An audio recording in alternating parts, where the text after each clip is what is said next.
ನಮೋ ಅಸ್ತು ಸರ್ಪೇಭ್ಯೋ ಯೈಕೇ ಚ ಪೃಥಿವೀ ಮನೋ ಯೇ ಅಂತರಿಕ್ಷೇ ಯೇ ದಿವಿತೇಭ್ಯಃ ಸರ್ಪೇಭ್ಯೋ ನಮಃ. ನಮಸ್ಕಾರ. ಆತ್ಮೀಯ ಯಾಜ್ಞವಲ್ಕ್ಯ ಅಷ್ಟೋಮಸ್ತು ವಾಸ್ತು ಯೂಟ್ಯೂಬ್ ಚಾನಲ್ ವೀಕ್ಷಕರಿಗೆ ಸ್ವಾಗತ. ಮೊನ್ನೆಯ ದಿವಸ ಗುರು ಸಂಕ್ರಮಣದಿಂದ, ಗುರು ಬದಲಾವಣೆಯಿಂದ ಯಾವೆಲ್ಲ ದ್ವಾದಶ ರಾಶಿಗಳವರಿಗೆ ಯಾವೆಲ್ಲ ಲಾಭಗಳು ಸಿಗುತ್ತೆ ಅಂತೇಳಿ ಅದರ ಬಗ್ಗೆ ನಾವು ವಿಡಿಯೋನ ಮಾಡಿದ್ದೀವಿ. ಅದು ಎಲ್ಲರಿಗೂ ತುಂಬ ಇಷ್ಟ ಆಗಿದೆ ಅಂತ ಭಾವಿಸಿದ್ದೀವಿ. ಇದೇ ರೀತಿ 18ನೇ ತಾರೀಕು, ಈ ತಿಂಗಳು ಮೇ 18ನೇ ತಾರೀಕು ರಾಹುಗ್ರಹ ಕುಂಭರಾಶಿಯನ್ನು ಪ್ರವೇಶ ಮಾಡ್ತಾಯಿದೆ. ಈ ಒಂದು ಸಂದರ್ಭದಲ್ಲಿ ರಾಹುವಿನ ಸಂಚಾರದಿಂದ ಕೆಲವು ರಾಶಿಗಳವರಿಗೆ ಸ್ವಲ್ಪ ಸಮಸ್ಯೆ ಆಗ್ತಕ್ಕಂಥ ಒಂದು ಲಕ್ಷಣಗಳು ಕಾಣಿಸುತ್ತೆ. ಹಾಗಾಗಿ ಈ ರಾಹು ಸಂಚಾರದಿಂದ ದ್ವಾದಶ ರಾಶಿಗಳ ಮೇಲೆ ಯಾವ ರೀತಿ ಅನುಕೂಲ ಆಗುತ್ತೆ ಅನ್ನೋದಕ್ಕಿಂತ ಹೆಚ್ಚಾಗಿ ಯಾವೆಲ್ಲ ರಾಶಿಗಳವರಿಗೆ ತೊಂದರೆಯನ್ನು ರಾಹುಗ್ರಹದಿಂದ ಉಂಟಾಗುತ್ತೆ ಅನ್ನೋದು ಇಂದಿನ ಒಂದು ಕಾನ್ಸೆಪ್ಟ್. ಹಾಗಾಗಿ ಒಂದು ಮುನ್ನೆಚ್ಚರಿಕೆ ಅಂತ ನಾವು ತೆಗೆದುಕೊಂಡಾಗ ಮುಂದೆ ಆಗ್ತಕ್ಕಂಥ ನಷ್ಟದ ಒಂದು ಪ್ರಮಾಣ ಕಮ್ಮಿ ಆಗುತ್ತೆ ಅಂತೇಳಿ ಭಾವನೆಯನ್ನು ಮಾಡ್ಬೋದು. ಹಾಗಾಗಿ ಇಂದಿನ ಒಂದು ವಿಡಿಯೋದಲ್ಲಿ ರಾಹುಗ್ರಹ ಸಂಚಾರದಿಂದ ಯಾವೆಲ್ಲ ರಾಶಿಗಳವರಿಗೆ ತೊಂದರೆ ಆಗುತ್ತೆ ಅದರ ಬಗ್ಗೆ ಒಂದು ವಿಡಿಯೋದಲ್ಲಿ ವಿಶ್ಲೇಷಣೆಯನ್ನು ಮಾಡೋಣ. ಈ ಮೇ 18ನೇ ತಾರೀಕು ರಾಹುಗ್ರಹ ಕುಂಭರಾಶಿಯನ್ನು ಪ್ರವೇಶ ಮಾಡ್ತಾಯಿದೆ. ಈ ರಾಹುವಿನ ಒಂದು ಸಂಚಾರದಿಂದ ಕೆಲವು ರಾಶಿಗೆ ಸೇರಿದ ಒಂದು ಜನರಿಗೆ ತಮ್ಮ ಜೀವನದಲ್ಲಿ ಹಲವು ಸಮಸ್ಯೆಗಳನ್ನು ಎದುರಿಸ್ತಾರೆ ಅಂತೇಳಿ ಹೇಳ್ಬೋದು. ಹಾಗಾಗಿ ಆ ಒಂದು ಸಮಸ್ಯೆಗಳನ್ನು ದೂರ ಮಾಡಬೇಕು ಅಂದಾಗ ಯಾವೆಲ್ಲ ಉಪಾಯಗಳನ್ನು ಅನುಸರಿಸಬೇಕು ಅಂತೇಳಿ ಅದರ ಬಗ್ಗೆ ವಿಚಾರಗಳನ್ನು ನಾವು ಇಂದಿನ ಒಂದು ಸಂಚಿಕೆಯಲ್ಲಿ ನೋಡೋಣ. ಜ್ಯೋತಿಷ್ಯದ ಒಂದು ಪ್ರಕಾರ ರಾಹುವನ್ನು ಛಾಯಾಗ್ರಹ ಅಂತೇಳಿ ಕರಿತೀವಿ. ಅದೇ ರೀತಿ ರಹಸ್ಯಮಯವಾಗಿರ್ತಕ್ಕಂಥ ಒಂದು ನೆರಳು ಗ್ರಹ ಅಂತೇಳಿ ಕರೀತಾರೆ. ರಾಹುವು ಜೀವನದಲ್ಲಿ ಬದಲಾವಣೆಯಿಂದ ಹಠಾತ್ತಾಗಿ ಕೆಲವು ರೀತಿಯ ಒಂದು ಆಕಸ್ಮಿಕ ಧನ ಬರ್ತಕ್ಕಂಥದ್ದು ಅಥವಾ ಕೆಲವು ರೀತಿಯ ಸಮಸ್ಯೆಗಳು ಉಂಟಾಗ್ತಕ್ಕಂಥ ಲಕ್ಷಣಗಳು ಬರುತ್ತೆ ಅಂತೇಳಿ ಹೇಳ್ತೀವಿ. ಒಂದು ಹೊಸ ದಾರಿಗಳನ್ನು ಸಹ ಈ ರಾಹುಗ್ರಹ ಕೊಡುತ್ತೆ ಅಂತೇಳಿ ಹೇಳ್ಬೋದು. ಅಂದರೆ ಹೊಸದಾಗಿ ದಾರಿಗಳನ್ನು ಕರುಣಿಸುವ ಒಂದು ಗ್ರಹ ಅಂದರೆ ರಾಹುಗ್ರಹ ಅಂತೇಳಿ ಹೇಳ್ಬೋದು. ಈ 2025 ಮೇ 18ನೇ ತಾರೀಕು ಸಂಜೆ 4:30 ಗಂಟೆ ಮೇಲೆ ರಾಹು ಕುಂಭರಾಶಿಯಲ್ಲಿ ತನ್ನ ಸಂಚಾರವನ್ನು ಆರಂಭ ಮಾಡ್ತಾರೆ. ಈ ಒಂದು ಸಮಯದಲ್ಲಿ ತನ್ನ 2025 ಮೇ 29 ರಾತ್ರಿಗೆ ರಾಹುಗ್ರಹ ಅಂದರೆ ಮೇ 18ರ ಸಾಯಂಕಾಲ ರಾಹುಗ್ರಹ ತನ್ನ ಕುಂಭರಾಶಿಗೆ ಸಂಚಾರವನ್ನು ಮಾಡ್ತಾರೆ. ಈ ಒಂದು ಸಂಚಾರದಿಂದ ಎಲ್ಲ ರಾಶಿಗಳವರೆಗೂ 12 ರಾಶಿಗಳವರೆಗೆ ಇರ್ತಕ್ಕಂಥ ದ್ವಾದಶ ರಾಶಿಗಳು ಅಂತ ಹೇಳ್ತೀವಿ, ಅದರ ಮೇಲೆ ಒಂದು ಪ್ರಭಾವವನ್ನು ಬೀರುತ್ತೆ. ಹಾಗಾಗಿ ಈ ಒಂದು ಸಂಚಾರದ ಸಮಯದಲ್ಲಿ ಅಂದರೆ ಮೇ 29 ನಂತರ ಇಡೀ ಸಂಚಾರವನ್ನು ಎಲ್ಲ ರಾಶಿಗಳಿಗೆ ಸೇರಿರ್ತಕ್ಕಂಥ ಜನರಿಗೆ ಅದರ ಮೇಲೆ ಎಫೆಕ್ಟ್ ಅಂತ ಏನು ಹೇಳ್ತೀವಿ, ಆ ಒಂದು 12 ರಾಶಿಗಳ ಮೇಲೆ ಒಂದು ಎಫೆಕ್ಟ್ ಆಗ್ತಕ್ಕಂಥ ಲಕ್ಷಣ ಕಾಣಿಸುತ್ತೆ. ಈ ಒಂದು ರಾಹುವಿನ ಸಂಚಾರ 2025 ಡಿಸೆಂಬರ್ 5ರವರೆಗೆ ಇರುತ್ತೆ ಅಂತೇಳಿ ಹೇಳ್ತೀವಿ. ಪ್ರತಿಯೊಂದು ರಾಶಿಗಳ ಮೇಲೆ ವಿಭಿನ್ನವಾಗಿ ಪ್ರಭಾವವನ್ನು ಬೀರ್ತಕ್ಕಂಥದ್ದು ರಾಹುಗ್ರಹನ ಒಂದು ಪ್ರಭಾವ. ಈ ಒಂದು ರಾಹುವಿನ ಸಂಚಾರದಿಂದಾಗಿ ಕೆಲವು ರಾಶಿಗೆ ಸೇರಿದ ಜನರು ತಮ್ಮ ಜೀವನದಲ್ಲಿ ಹಲವು ತೊಂದರೆಗಳನ್ನು ಹಾಗೂ ಸವಾಲುಗಳನ್ನು ಎದುರಿಸಬೇಕಾಗತ್ತೆ ಅಂತೇಳಿ ಹೇಳ್ತೀವಿ. ಹಾಗಾಗಿ ರಾಹುವಿನ ಈ ಒಂದು ಸಂಚಾರದಿಂದ ಯಾವ ರಾಶಿಗೆ ಸಾಕಷ್ಟು ಅಶುಭ ಅಂದರೆ ಕೆಟ್ಟ ಒಂದು ಪರಿಣಾಮ ಆಗುತ್ತೆ ಮತ್ತು ಸಮಸ್ಯೆ ಆಗ್ತಕ್ಕಂಥ ರಾಶಿಗಳು ಯಾವುದು, ಯಾವ ಕೆಟ್ಟ ದುರ್ಘಟನೆಗಳು ಆಗುತ್ತೆ, ಅದರಿಂದ ಆಚೆ ಬರಬೇಕು ಅಂದಾಗ ಯಾವೆಲ್ಲ ಉಪಾಯಗಳನ್ನು ಮಾಡಬೇಕು ಅಂತೇಳಿ ಅದರ ಬಗ್ಗೆ ಒಂದು ಸಂಪೂರ್ಣವಾಗಿರ್ತಕ್ಕಂಥ ಒಂದು ಮಾಹಿತಿಯನ್ನು ನೋಡೋಣ. ಮೊದಲನೇದಾಗಿರ್ತಕ್ಕಂಥ ರಾಶಿ ಅಂದರೆ ಕಟಕ ರಾಶಿ. ಈ ಒಂದು ಕಟಕ ರಾಶಿಗೆ ರಾಹುವಿನ ಒಂದು ಸಂಚಾರ ಕುಂಭರಾಶಿಯಲ್ಲಿ ಆಗ್ತಾ ಇರೋ ಒಂದು ಸಮಯದಲ್ಲಿ ಕಟಕ ರಾಶಿಗೆ 8ನೇ ಮನೆಯಲ್ಲಿ ರಾಹುವಿನ ಒಂದು ಸಂಚಾರ ಆಗುತ್ತೆ. ಹಾಗಾಗಿ ಈ ಒಂದು ರಹಸ್ಯಮಯವಾಗಿರ್ತಕ್ಕಂಥ ಸಂಚಾರದಿಂದ ಬದಲಾವಣೆ ಮತ್ತು ಅನಿಶ್ಚಿತೆಯ ಒಂದು ಮನೆಯಾಗಿದೆ ಅಂತೇಳಿ ಹೇಳ್ಬೋದು. ಅಂದರೆ ಕಟಕ ರಾಶಿಗೆ ಕುಂಭರಾಶಿ ಅಂತಕ್ಕಂಥದ್ದು ರಾಹುವಿನ ಸಂಚಾರ 8ನೇ ಮನೆಯಾಗುತ್ತೆ. ಈ ಒಂದು ಸಮಯದಲ್ಲಿ ರಾಹುವಿನ ಸಂಚಾರದಲ್ಲಿ ಕಟಕ ರಾಶಿಯಲ್ಲಿ ಹುಟ್ಟಿರ್ತಕ್ಕಂಥ ಜನರಿಗೆ ಸ್ವಲ್ಪ ಆರೋಗ್ಯದ ಸಮಸ್ಯೆ ಬರುತ್ತೆ ಅಂತೇಳಿ ಹೇಳ್ಬೋದು. ಅಂದರೆ ಯಾವುದೋ ಒಂದು ಹಣಕ್ಕೆ ಸಂಬಂಧಪಟ್ಟ ಹಾಗೆ ಖರ್ಚಾಗ್ತಕ್ಕಂಥ ಒಂದು ಸಂದರ್ಭವೂ ಸಹ ಬರುತ್ತೆ ಅಂತೇಳಿ ಹೇಳ್ಬೋದು. ಸ್ವಲ್ಪ ವೈವಾಹಿಕ ಜೀವನದಲ್ಲಿಯೂ ಸಹ ಸಮಸ್ಯೆ ಆಗ್ತಕ್ಕಂಥದ್ದು ಕಾಣಿಸುತ್ತೆ. ಹಾಗಾಗಿ ಒಂದು ಕೊರತೆ ಅಂತೇನು ಹೇಳ್ತೀವಿ, ಆ ಒಂದು ಕೊರತೆ ಉಂಟಾಗ್ತಕ್ಕಂಥ ಸಂಭವ ಈ ಒಂದು ಅವಧಿಯಲ್ಲಿ ಆಗುತ್ತೆ. ಮತ್ತು ನಿಮ್ಮ ಶತ್ರುಗಳು ಯಾರು ಕಟಕ ರಾಶಿಯಲ್ಲಿ ಹುಟ್ಟಿರ್ತಾರೆ ಅವರ ಒಂದು ಶತ್ರುಗಳ ಒಂದು ಯೋಜನೆಗಳನ್ನು ರೂಪಿಸುವುದರಿಂದ ಸಾಕಷ್ಟು ನಷ್ಟವನ್ನು ಎದುರಿಸಬೇಕಾಗಿ ಬರುತ್ತೆ ಅಂತೇಳಿ ಹೇಳ್ಬೋದು. ಅಂದರೆ ಶತ್ರುಗಳಿಂದ ಸಮಸ್ಯೆಗಳನ್ನು ಉಂಟು ಮಾಡ್ತಾರೆ, ಸಮಸ್ಯೆಗಳಾಗ್ತಕ್ಕಂಥ ಲಕ್ಷಣ ಈ ಒಂದು ಸಮಯದಲ್ಲಿ ಆಗುತ್ತೆ ಅಂತೇಳಿ ಹೇಳ್ಬೋದು. ಮಾನಸಿಕ ಒತ್ತಡ ಅಂದರೆ ಕೆಲಸ ಮಾಡ್ತಾ ಇರ್ತಕ್ಕಂಥ ಸ್ಥಳದಲ್ಲಿ ಸ್ವಲ್ಪ ಒತ್ತಡ ಹೆಚ್ಚಾಗ್ತಕ್ಕಂಥ ಒಂದು ಸಂಭವ ಸಹ ಇದೆ. ಹಾಗಾಗಿ ಈ ಒಂದು ರಾಹುವಿನ ಅಶುಭ ಪ್ರಭಾವವನ್ನು ಕಡಿಮೆ ಮಾಡಲು ಏನು ಮಾಡಬೇಕಪ್ಪ ಅಂದರೆ ಸ್ವಲ್ಪ ಕಟಕ ರಾಶಿಗೆ ಸೇರಿದ ಒಂದು ಜನರು ದಾನಗಳನ್ನು ಮಾಡುವ ಮುಖಾಂತರ, ಅಂದರೆ ಉದ್ದಿನ ಬೆಳೆಯನ್ನು ರಾಹುಗ್ರಹದ ಒಂದು ಧಾನ್ಯ, ಹಾಗಾಗಿ ಅದನ್ನು ದಾನ ಮಾಡುವ ಮುಖಾಂತರ ಗಣಪತಿಗೆ ಶ್ರದ್ಧಾಭಕ್ತಿಯಿಂದ ಓಂ ಗಂ ಗಣಪತಯೇ ಎಂಬ ಮಂತ್ರವನ್ನು ಪಠಿಸಿ ಕಪ್ಪು ಎಳ್ಳು ಅದನ್ನು ನೀರಲ್ಲಿ ಅರಿಯೋದಕ್ಕೆ ಬಿಡಬೇಕು ಮತ್ತು ಉದ್ದಿನ ಬೆಳೆಯನ್ನು ಬ್ರಾಹ್ಮಣರಿಗೆ ದಾನವನ್ನು ಕೊಡಬೇಕು. ಈ ಒಂದು ಅವಧಿಯಲ್ಲಿ ಪ್ರತಿನಿತ್ಯ ಆರೋಗ್ಯವನ್ನು ಪರೀಕ್ಷೆ ಮಾಡಿಕೊಳ್ತಕ್ಕಂಥದ್ದು ತುಂಬ ಒಳ್ಳೆಯ ಫಲಿತಾಂಶವನ್ನು ಕೊಡುತ್ತೆ ಅಂತೇಳಿ ಹೇಳ್ಬೋದು. ಇವೆಲ್ಲ ಮಾಡುವ ಮುಖಾಂತರ ಸ್ವಲ್ಪ ಆರೋಗ್ಯದ ಸಮಸ್ಯೆ ಸುಧಾರಿಸುತ್ತೆ. ಹಾಗಾಗಿ ಕಟಕ ರಾಶಿಯವರು ಈ ಒಂದು ಪರಿಹಾರವನ್ನು ಮಾಡಿಕೊಡೋದು ತುಂಬ ಒಳ್ಳೆಯದು ಅಂತೇಳಿ ಹೇಳ್ತೀವಿ.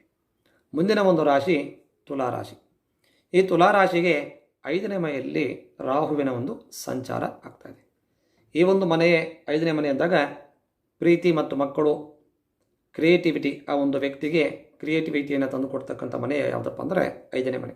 ಹಾಗಾಗಿ ಈ ಒಂದು ಸಮಯದಲ್ಲಿ ತುಲಾರಾಶಿಗೆ ಸೇರಿರ್ತಕ್ಕಂಥ ಒಂದು ಜನರ ಒಂದು ಪ್ರೀತಿಯ ಜೀವನ, ಅಂದರೆ ಅವರ ಜೀವನದಲ್ಲಿ ಸ್ವಲ್ಪ ಟೆನ್ಷನ್ ಆಗ್ತಕ್ಕಂಥ ಲಕ್ಷಣ ಬರುತ್ತೆ. ಮತ್ತು ಅವರ ಒಂದು ಸಂಬಂಧಗಳಲ್ಲಿ ಬಿರುಕು ಬಿಡ್ತಕ್ಕಂಥ ಒಂದು ಲಕ್ಷಣವೂ ಸಹ ಕಾಣಿಸುತ್ತೆ.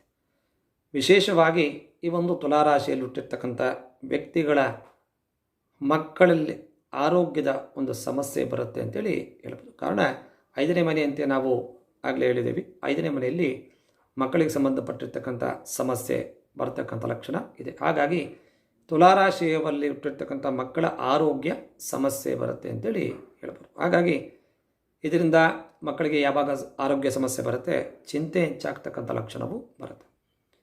ಮತ್ತು ಈ ಒಂದು ರಾಶಿಯಲ್ಲಿರ್ತಕ್ಕಂಥ ಜನರಿಗೆ ಓದಿನಲ್ಲಿ ಸ್ವಲ್ಪ ಅಡೆತಡೆ ಆಗ್ತಕ್ಕಂಥ ಲಕ್ಷಣ ಆಗುತ್ತೆ.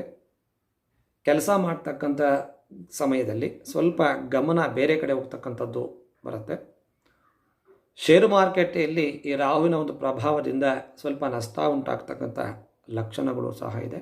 ಹಾಗಾಗಿ ಈ ಒಂದು ರಾಹುವಿನ ಪ್ರಭಾವವನ್ನು ದೂರ ಮಾಡಲು ಈ ಒಂದು ತುಲಾರಾಶಿಯ ಜನರು ಪ್ರತಿ ಮಂಗಳವಾರ ಹನುಮಾನ್ ಚಾಲೀಸನ್ನು ಪಠಿಸಿದಾಗ, ಹಸುವಿಗೆ ಹುಲ್ಲನ್ನು ತಿನ್ನಿಸಿದಾಗ, ರಾಹುವಿನ ಒಂದು ಧಾನ್ಯ ಉದ್ದಿನ ಬೆಳೆಯನ್ನು ದಾನವನ್ನು ಕೊಡುವ ಮುಖಾಂತರ ಸ್ವಲ್ಪ ಸಮಸ್ಯೆಯಿಂದ ದೂರ ಆಗ್ತಕ್ಕಂಥ ಲಕ್ಷಣ ಇದೆ ಅಂತೇಳಿ ಹೇಳ್ಬೋದು. ಹಾಗಾಗಿ ಸ್ವಲ್ಪವಾಗಿರ್ತಕ್ಕಂಥ ಈ ಒಂದು ದಾನ ಅಂತೇನು ಹೇಳಿದ್ದೀವಿ, ಇದನ್ನು ಮಾಡುವ ಮುಖಾಂತರ ಒಳ್ಳೆಯ ಲಾಭಗಳನ್ನು ಖಚಿತವಾಗಿ ಈ ತುಲಾರಾಶಿಯವರು ನೋಡಬಹುದು. ಹಾಗಾಗಿ ಹೇಳಿರ್ತಕ್ಕಂಥ ಈ ಒಂದು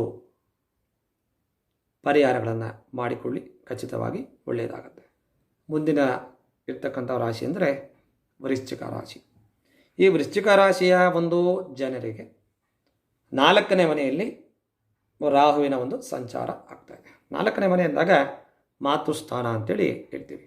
ಹಾಗಾಗಿ ಆ ಒಂದು ಮನೆಯ ತಾಯಿ ಅಂದರೆ ಯಜಮಾನನ ತಾಯಿಯ ಒಂದು ಸಂತೋಷ ಸ್ವಲ್ಪ ಸಮಸ್ಯೆ ಬರುತ್ತೆ. ಆ ಒಂದು ಮನೆಯ ಸಂತೋಷ ಮತ್ತು ಆಸ್ತಿಯ ಸಂಬಂಧವನ್ನು ಹೊಂದಿದೆ. ಅಂದರೆ ಚತುರ್ಥ ಸ್ಥಾನ ಅಂದಾಗ ಲಗ್ನದಲ್ಲಿಂದ ಆ ಚತುರ್ಥ ಸ್ಥಾನವನ್ನು ನಾವು ತಾಯಿಯ ಮನೆ ಅಥವಾ ಆಸ್ತಿಗೆ ಸಂಬಂಧಪಟ್ಟ ಹಾಗೆ ಆ ಒಂದು ಭಾವದಿಂದ ನಾವು ಅದನ್ನು ಲೆಕ್ಕಾಚಾರ ಹಾಕ್ತೀವಿ. ಹಾಗಾಗಿ ಆ ಒಂದು ಸಮಸ್ಯೆಗಳು ಬರುತ್ತೆ.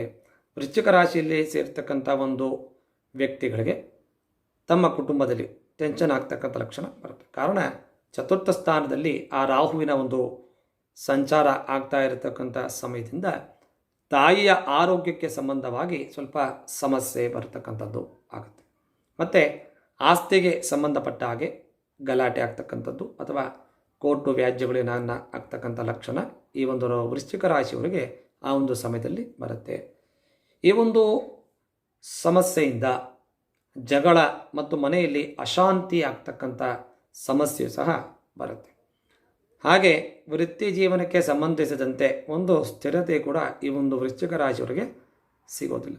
ಹಾಗಾಗಿ ಈ ವೃಶ್ಚಿಕ ರಾಶಿಯ ಒಂದು ವ್ಯಕ್ತಿಗಳಿಗೆ ಮಾನಸಿಕ ಆರೋಗ್ಯ ಅಂತಕ್ಕಂಥದ್ದು ಕೆಡುತ್ತೆ. ಅದರಿಂದ ಉತ್ತಮವಾದ ಒಂದು ಆರೋಗ್ಯವೂ ಸಹ ಸಿಗೋದಿಲ್ಲ. ಈ ಒಂದು ಅವಧಿಯಲ್ಲಿ ಹಲವಾರು ಸಮಸ್ಯೆಗಳನ್ನು ಈ ವೃಶ್ಚಿಕ ರಾಶಿಯವರು ಎದುರಿಸಬೇಕಾಗತ್ತೆ ಅಂತೇಳಿ ಹೇಳ್ಬೋದು. ರಾಹುವಿನ ಒಂದು ಈ ಪ್ರಭಾವ ಅಶುಭ ಪ್ರಭಾವವನ್ನು ದೂರ ಮಾಡಬೇಕು ಅಂದಾಗ ಖಚಿತವಾಗಿ ಈ ವೃಶ್ಚಿಕ ರಾಶಿಯಲ್ಲಿ ಯಾರೆಲ್ಲ ಜನ್ಮವನ್ನು ತಾಳಿದ್ದೀರಾ, ದುರ್ಗಾ ಸಪ್ತಶತಿಯನ್ನು ಪಾರಾಯಣ ಮಾಡುವ ಮುಖಾಂತರ ಅಥವಾ ಬೇರೆ ಪುರೋಹಿತರಿಂದ ಪಾರಾಯಣವನ್ನು ಮಾಡಿಸುವ ಮುಖಾಂತರ ಒಳ್ಳೆಯ ಫಲಗಳನ್ನು ನಿರೀಕ್ಷೆ ಮಾಡಬಹುದು. ಮತ್ತು ಕಪ್ಪು ಎಳ್ಳನ್ನು ಈ ಒಂದು ವೃಶ್ಚಿಕ ರಾಶಿಯ ವ್ಯಕ್ತಿಗಳು ಸಹ ನೀರಿನಲ್ಲಿ ಹರಿಯೋದಕ್ಕೆ ಬಿಡಬೇಕು. ಈ ಒಂದು ಮುಖಾಂತರ ತಾಯಿಯ ಆರೋಗ್ಯದ ಬಗ್ಗೆ ಸ್ವಲ್ಪ ಮಟ್ಟಕ್ಕೆ ಗಮನವನ್ನು ಕೊಡುವ ಮುಖಾಂತರ ಒಳ್ಳೆಯ ಒಂದು ಆರೋಗ್ಯ ಸಿಗುತ್ತೆ. ಮತ್ತು ಮನೆಯಲ್ಲಿ ಒಂದು ಉತ್ತಮವಾದ ಇರತಕ್ಕಂಥ ಒಂದು ಸಮಯವನ್ನು ಕಳೆಯುವ ಮುಖಾಂತರ ಒಳ್ಳೆಯ ಆರೋಗ್ಯ ಮತ್ತು ಗಲಾಟೆ ಅಂತ ಏನು ಹೇಳ್ತೀವಿ ಅಶಾಂತಿ ಅಂತಕ್ಕಂಥದ್ದು ಕಮ್ಮಿ ಆಗುತ್ತೆ. ಆಸ್ತಿಗೆ ಸಂಬಂಧಪಟ್ಟ ಹಾಗೆ ಯಾವುದೇ ಒಂದು ರೀತಿಯ ನಿರ್ಧಾರವನ್ನು ತೆಗೆದುಕೊಳ್ಳಬೇಕು ಅಂದಾಗ ಸ್ವಲ್ಪ ಯೋಚನೆಯನ್ನು ಮಾಡಿ ಕಾಲವನ್ನು ತೆಗೆದುಕೊಂಡು ಅದರ ಯೋಚನೆಯನ್ನು ಮಾಡಿ ಯಾವುದು ಒಳ್ಳೆಯದು ಯಾವುದು ಕೆಟ್ಟದ್ದು ಅಂತ ಯೋಚನೆ ಮಾಡಿ ಅದರ ಮುಖಾಂತರ ನಿರ್ಧಾರವನ್ನು ಮಾಡೋದು ತುಂಬ ಒಳ್ಳೆಯ ಫಲಗಳನ್ನು ಈ ವೃಶ್ಚಿಕ ರಾಶಿಯವರು ಪಡೀಬೋದು ಅಂತೇಳಿ ಹೇಳ್ಬೋದು. ಹಾಗಾಗಿ ಈ ಒಂದು ವೃಶ್ಚಿಕ ರಾಶಿಯವರು ಸ್ವಲ್ಪ ಯೋಚನೆಯನ್ನು ಮಾಡಿ ನಿರ್ಧಾರಗಳನ್ನು ತೆಗೆದುಕೊಳ್ಳೋದು ಒಳ್ಳೆಯ ಉತ್ತಮವಾದ ನಿರ್ಧಾರ. ಮುಂದೆ ಇರ್ತಕ್ಕಂಥದ್ದು ಕುಂಭರಾಶಿ. ಈ ಕುಂಭರಾಶಿಯಲ್ಲಿ ರಾಹುವಿನ ಒಂದು ಸಂಚಾರ ಕುಂಭರಾಶಿಯಲ್ಲೇ ಆಗುತ್ತೆ. ಹಾಗಾಗಿ ಮೊದಲನೇ ಮನೆಯಲ್ಲಿ ರಾಹುವಿನ ಒಂದು ಸಂಚಾರದಿಂದ ಈ ಒಂದು ಕುಂಭರಾಶಿಯಲ್ಲಿ ಹುಟ್ಟಿರ್ತಕ್ಕಂಥ ವ್ಯಕ್ತಿಗಳಿಗೆ ವ್ಯಕ್ತಿತ್ವ ಮತ್ತು ಆತ್ಮವಿಶ್ವಾಸದೊಂದಿಗೆ ಸಂಬಂಧವನ್ನು ಹೊಂದಿದೆ. ಮೊದಲನೇ ಮನೆಯಲ್ಲಿ ರಾಹುವಿನ ಒಂದು ಸಂಚಾರ ಆಗೋದ್ರಿಂದ ಆತ್ಮವಿಶ್ವಾಸ ಸಂಬಂಧ ಅಂದರೆ ಒಂದನೇ ಮನೆಯನ್ನು ಅದನ್ನು ನೋಡ್ತೀವಿ. ಈ ಒಂದು ಸಮಯದಲ್ಲಿ ಸ್ವಲ್ಪ ಕನ್ಫ್ಯೂಷನ್ ಅಂತ ಆಗ್ತಕ್ಕಂಥದ್ದು ಈ ಕುಂಭರಾಶಿಯಲ್ಲಿ ಹುಟ್ಟಿರ್ತಕ್ಕಂಥ ವ್ಯಕ್ತಿಗಳಿಗೆ ಆಗುತ್ತೆ. ಈ ಕುಂಭರಾಶಿಯಲ್ಲಿ ಹುಟ್ಟಿರ್ತಕ್ಕಂಥ ವ್ಯಕ್ತಿಗಳಿಗೂ ಸಹ ಅದೇ ರೀತಿಯಲ್ಲಿ ಸ್ವಲ್ಪ ಹೊಟ್ಟೆ ಅಥವಾ ನರಗಳಿಗೆ ಸಂಬಂಧವಾಗಿ ಸ್ವಲ್ಪ ಆರೋಗ್ಯದ ಸಮಸ್ಯೆ ಬರುತ್ತೆ. ಹಾಗಾಗಿ ಸ್ವಲ್ಪ ಆರೋಗ್ಯದ ಬಗ್ಗೆ ಗಮನವನ್ನು ಈ ಕುಂಭರಾಶಿಯವರು ಕೊಟ್ಟಲ್ಲಿ ತುಂಬ ಒಳ್ಳೆಯದು ಅಂತೇಳಿ ಹೇಳ್ಬೋದು. ಕಾರಣ ಈ ಒಂದು ರಾಹುವಿನ ಒಂದು ಸಂಚಾರ ಕುಂಭರಾಶಿಯಲ್ಲಿ ಆಗೋದ್ರಿಂದ ಸ್ವಲ್ಪ ಆರೋಗ್ಯ ಹದಗೆಡುತ್ತೆ ಅಂತೇಳಿ ಹೇಳ್ಬೋದು. ಮತ್ತು ಸ್ವಲ್ಪ ಮಟ್ಟಕ್ಕೆ ಈ ಒಂದು ಸಮಯದಲ್ಲಿ ಅಪಘಾತಗಳಾಗ್ತಕ್ಕಂಥ ಒಂದು ಲಕ್ಷಣಗಳು ಈ ಕುಂಭರಾಶಿಯವರಿಗೆ ಕಾಣಿಸುತ್ತೆ. ಹಾಗಾಗಿ ಯಾರೆಲ್ಲ ಕುಂಭರಾಶಿಯಲ್ಲಿ ಹುಟ್ಟಿರ್ತೀರ ಆ ಒಂದು ವ್ಯಕ್ತಿಗಳು ತುಂಬ ಎಚ್ಚರಿಕೆಯಿಂದ ವಾಹನವನ್ನು ಚಲಾಯಿಸುವುದು ಒಳ್ಳೆಯದು. ಯಾವುದೇ ಆತುರದ ನಿರ್ಧಾರವನ್ನು ಮಾಡಿ ತುಂಬ ಫಾಸ್ಟಾಗಿ ಹೋಗ್ತಕ್ಕಂಥ ನಿರ್ಧಾರವನ್ನು ಮಾಡ್ದಿರ ತುಂಬ ಎಚ್ಚರಿಕೆಯಿಂದ ವಾಹನವನ್ನು ಚಲಾಯಿಸುವುದು ಉತ್ತಮ. ಹಾಗಾಗಿ ಅಪಘಾತಗಳಾಗ್ತಕ್ಕಂಥ ಒಂದು ಲಕ್ಷಣಗಳು ಈ ಒಂದು ಕುಂಭರಾಶಿಯವರಿಗೆ ಇರೋದರಿಂದ ಸ್ವಲ್ಪ ಮಟ್ಟಕ್ಕೆ ಎಚ್ಚರಿಕೆಯನ್ನು ತೆಗೆದುಕೊಳ್ಳೋದು ಉತ್ತಮ ಅಂತೇಳಿ ಹೇಳ್ತೀವಿ. ಮತ್ತು ಈ ಕುಂಭರಾಶಿಯಲ್ಲಿ ಹುಟ್ಟಿರ್ತಕ್ಕಂಥ ಕುಟುಂಬದಲ್ಲಿ ಸ್ವಲ್ಪ ಮನಸ್ತಾಪ ಗಲಾಟೆ ಆಗ್ತಕ್ಕಂಥ ಸಮಸ್ಯೆಗಳು ಬರುತ್ತೆ. ಮತ್ತು ಆರೋಗ್ಯಕ್ಕೆ ಸಂಬಂಧಪಟ್ಟ ಹಾಗೆ ಚಿಂತೆ ಒಂದು ಸ್ವಲ್ಪ ಜಾಸ್ತಿಯನ್ನು ಮಾಡಿ ತುಂಬ ಆರೋಗ್ಯ ಹದಗೆಟ್ಟತಕ್ಕಂಥ ಸಮಸ್ಯೆಗಳು ಜೀವನದಲ್ಲಿ ಹಣಕಾಸಿನ ಒಂದು ಸಮಸ್ಯೆಗಳು, ಅಡೆತಡೆಗಳು ಏನು ಹೇಳ್ತೀವಿ, ಕಷ್ಟಗಳು ಅಂತಕ್ಕಂಥದ್ದು ಈ ಒಂದು ಸಮಯದಲ್ಲಿ ಎದುರಾಗುತ್ತೆ. ಮತ್ತು ಕೆಲವು ವೈವಾಹಿಕ ಜೀವನದಲ್ಲಿ ತಪ್ಪು ತಿಳುವಳಿಕೆಯಿಂದ, ಅಂದರೆ ಯಾರನ್ನೋ ಮೂರನೇ ವ್ಯಕ್ತಿಯ ಮೂಲಕ ತಪ್ಪು ತಿಳುವಳಿಕೆಯಿಂದ ಗಂಡ ಹೆಂಡತಿಯರಲ್ಲಿ ಮನಸ್ತಾಪಗಳು ಬರತಕ್ಕಂಥ ಲಕ್ಷಣಗಳು ಈ ಒಂದು ಸಮಯದಲ್ಲಿ ಆಗುತ್ತೆ. ಹಾಗಾಗಿ ವೈವಾಹಿಕ ಜೀವನದ ಬಗ್ಗೆಯೂ ಸಹ ಕುಂಭರಾಶಿಯು ತುಂಬ ಎಚ್ಚರಿಕೆಯ ಒಂದು ವಾತಾವರಣವನ್ನು ನೋಡಬೇಕು ಅಂದಾಗ ತುಂಬ ಈ ಶತ್ರುಗಳಿಂದ ದೂರ ಇರಬೇಕು ಅಂತೇಳಿ ಹೇಳ್ತೀವಿ. ಹಾಗಾಗಿ ಹಣದ ಒಂದು ವಹಿವಾಟು, ಹಣದ ಒಂದು ಸಮಸ್ಯೆಯು ಎದುರಾಗ್ತಕ್ಕಂಥ ಲಕ್ಷಣ ಇದೆ. ಹಾಗಾಗಿ ಹಣವನ್ನು ಕೊಡುವ ಮೊದಲು ಸ್ವಲ್ಪ ಯೋಚನೆಯನ್ನು ಮಾಡಿ. ಈ ಒಂದು ಸಮಯದಲ್ಲಿ ಹಣ ನಷ್ಟವಾಗ್ತಕ್ಕಂಥ ಲಕ್ಷಣ ಇದೆ. ಹಾಗಾಗಿ ಯಾರಿಗಾದರೂ ಹಣವನ್ನು ಸಾಲ ಅಥವಾ ಬೇರೆ ಏನನ್ನ ರೂಪದಲ್ಲಿ ಕೊಡಬೇಕು ಅಂದಾಗ ಸ್ವಲ್ಪ ಯೋಚನೆಯನ್ನು ಮಾಡಿ ಹಣವನ್ನು ಕೊಡುವುದು ಉತ್ತಮ ಅಂತೇಳಿ ಹೇಳ್ತೀವಿ. ಯಾರೆಲ್ಲ ಈ ಕುಂಭರಾಶಿಯಲ್ಲಿ ಜನನ ಮಾಡಿದ್ದೀರಾ, ಆ ಒಂದು ವ್ಯಕ್ತಿಗಳು ಈ ಒಂದು ರಾಹುವಿನ ಸಮಸ್ಯೆಯಿಂದ ದೂರ ಆಗಬೇಕು ಅಂದಾಗ ಪ್ರತಿನಿತ್ಯ ಓಂ ರಾಹುವೇ ನಮಃ ಒಂದು ಮಂತ್ರವನ್ನು 108 ಸಾರಿ ಜಪಿಸಿ. ಅದರಿಂದ ಒಳ್ಳೆಯ ಒಂದು ಆರೋಗ್ಯ ಸಿಗತಕ್ಕಂಥ ಲಕ್ಷಣ ಇದೆ. ಮತ್ತು ಶನಿವಾರದ ದಿನ ನಾಯಿಗಳಿಗೆ ಒಂದು ರೊಟ್ಟಿ ಆಗ್ಬೋದು, ಅಥವಾ ಬಿಸ್ಕೆಟ್ ಆಗ್ಬೋದು, ಅಥವಾ ಬ್ರೆಡ್ ಆಗ್ಬೋದು, ಅದನ್ನು ಕೊಡಿ. ಸೋಮವಾರದಿಂದ ಶಿವನಿಗೆ ಒಂದು ಅಭಿಷೇಕ, ರುದ್ರಾಭಿಷೇಕ, ನಿಮಗೆ ಸಾಧ್ಯವಾದರೆ ರುದ್ರಾಭಿಷೇಕವನ್ನು ಮಾಡಿಸಿ, ಅಥವಾ ಬಿಲ್ವಪತ್ರೆಯನ್ನು ಆ ಶಿವನಿಗೆ ಅರ್ಪಿಸಿ ಅರ್ಚನೆಯನ್ನು ಮಾಡಿಸಿ. ಇದರಿಂದ ರಾಹು ಗ್ರಹದಿಂದ ಉಂಟಾಗ್ತಕ್ಕಂಥ ಕೆಲವು ಕೆಟ್ಟ ಪರಿಣಾಮಗಳಿಂದ ಕಮ್ಮಿ ಆಗುತ್ತೆ ಅಂತೇಳಿ ಹೇಳ್ಬೋದು. ಪ್ರತಿನಿತ್ಯ ಆರೋಗ್ಯದ ಬಗ್ಗೆ ಗಮನವನ್ನು ಕೊಡುವುದು ಉತ್ತಮ ಅಂಥೇಳಿ ಈ ಒಂದು ಸಮಯದಲ್ಲಿ ಈ ಕುಂಭರಾಶಿಯವರಿಗೆ ಹೇಳ್ಬೋದು. ಮುಂದಿನ ಒಂದು ರಾಶಿ ಅಂದರೆ ಮೀನರಾಶಿ. ಈ ಮೀನರಾಶಿಯವರಿಗೆ ಕುಂಭರಾಶಿಯಲ್ಲಿ ರಾಹುವಿನ ಒಂದು ಸಂಚಾರ 12ನೇ ಮನೆಯಲ್ಲಿ ಚಲಿಸ್ತಾ ಇದೆ. ಹಾಗಾಗಿ ಈ ಒಂದು 12ನೇ ಮನೆ ಅಂದಾಗ ನಾವು ವ್ಯಯಸ್ಥಾನ ಅಂಥೇಳಿ ಹೇಳ್ತೀವಿ. ಅಂದರೆ ಖರ್ಚು ನಷ್ಟ ಆಗ್ತಕ್ಕಂಥ ಒಂದು ಸ್ಥಾನ ಅಂದರೆ 12ನೇ ಮನೆ ಅಂತ ಹೇಳ್ತೀವಿ. ಹಾಗಾಗಿ ಒಂದು ಮೀನರಾಶಿಯಲ್ಲಿ ಹುಟ್ಟಿರ್ತಕ್ಕಂಥ ವ್ಯಕ್ತಿಗಳಿಗೆ ಅನಗತ್ಯವಾಗಿ ಖರ್ಚಾಗ್ತಕ್ಕಂಥದ್ದು ಈ ಒಂದು ಸಮಯದಲ್ಲಿ ಆಗುತ್ತೆ. ಮತ್ತು ಸ್ವಲ್ಪ ಮಾನಸಿಕವಾಗಿ ಸಮಸ್ಯೆಗಳು, ಅಂದರೆ ನಿದ್ರಾಹೀನತೆ ಆಗ್ಬೋದು, ಕೆಲವೊಂದು ಮನೆಯಲ್ಲಿ ಕೆಟ್ಟ ಒಂದು ಪರಿಸರ, ಅಂದರೆ ಮನೆಯಲ್ಲಿ ಅಶಾಂತಿ ಆಗ್ತಕ್ಕಂಥ ವಾತಾವರಣದಿಂದ ಮಾನಸಿಕವಾಗಿ ನೆಮ್ಮದಿಯನ್ನು ಈ ಮೀನರಾಶಿಯವರು ಕಳ್ಕೊಳ್ತಾರೆ ಅಂತೇಳಿ ಹೇಳ್ಬೋದು ಈ ಒಂದು ಸಮಯದಲ್ಲಿ.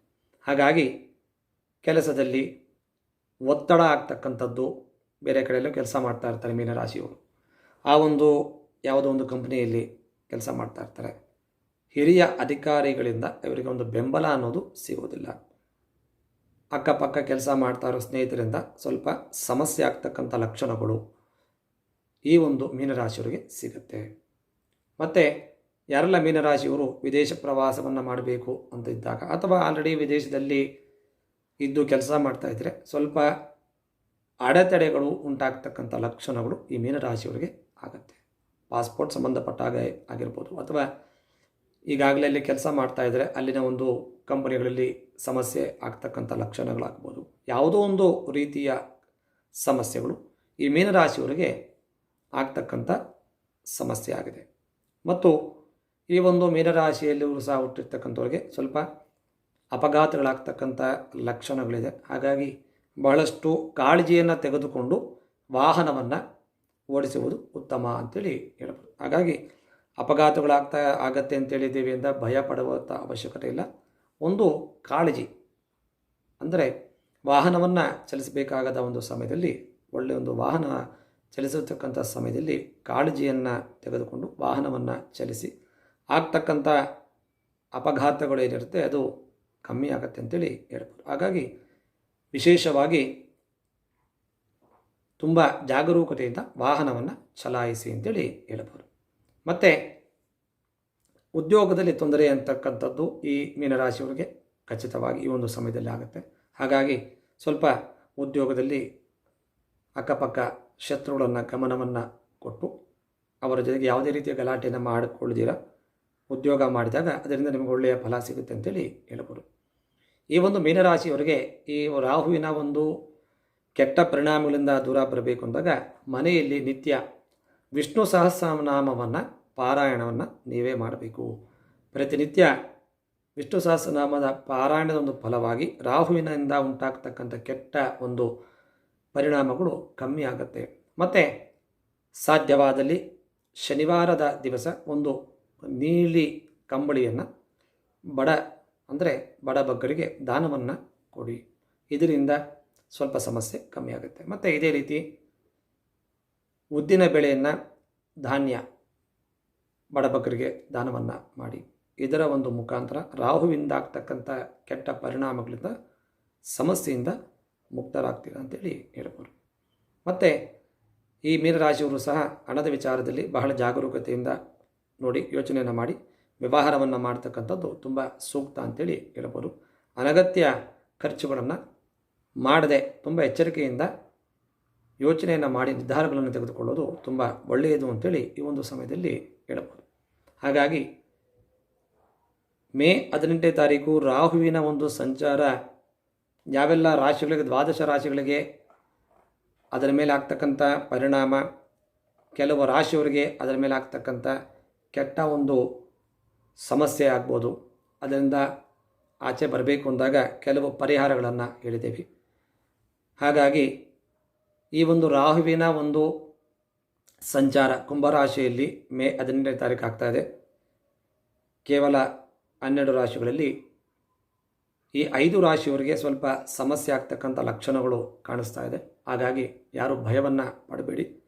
ಇದಕ್ಕೆ ಸಣ್ಣ ಪರಿಹಾರಗಳನ್ನು ಹೇಳ್ತೀವಿ. ಆ ಒಂದು ಪರಿಹಾರವನ್ನು ಮಾಡುವ ಮುಖಾಂತರ ರಾಹುಗ್ರಹದಿಂದ ಉಂಟಾಗ್ತಕ್ಕಂಥ ಒಂದು ಸಮಸ್ಯೆ ಖಚಿತವಾಗಿ ನಿಮಗೆ ಕಮ್ಮಿ ಆಗುತ್ತೆ. ಆ ಒಂದು ಪರಿಹಾರಗಳನ್ನು ನೀವು ನಿಮ್ಮ ಮನೆಯಲ್ಲಿ ಮಾಡಿಕೊಳ್ಳಿ. ರಾಹುವಿನಿಂದ ಆಗ್ತಕ್ಕಂಥ ಕೆಟ್ಟ ಪರಿಣಾಮಗಳಿಂದ ದೂರ ಆಗ್ಬೋದು ಅಂತೇಳಿ ಹೇಳ್ಬೋದು. ಮುಂದಿನ ಒಂದು ವಿಡಿಯೋದಲ್ಲಿ ವಿಶೇಷವಾಗಿರ್ತಕ್ಕಂಥ ರಾಹು ಕೇತುಗಳ ಬದಲಾವಣೆಯಿಂದ ಆಗ್ತಕ್ಕಂಥ ಒಂದು ದ್ವಾದಶ ರಾಶಿಗಳ ಮೇಲೆ ಯಾವ ರೀತಿ ಒಂದು ಪ್ರಭಾವ ಬೀರುತ್ತೆ ಅನ್ನುವ ಅದರ ಬಗ್ಗೆ ಮುಂದಿನ ಒಂದು ವಿಡಿಯೋದಲ್ಲಿ ವಿಚಾರಗಳನ್ನು ಮಾಡೋಣ. ನಮಸ್ಕಾರ.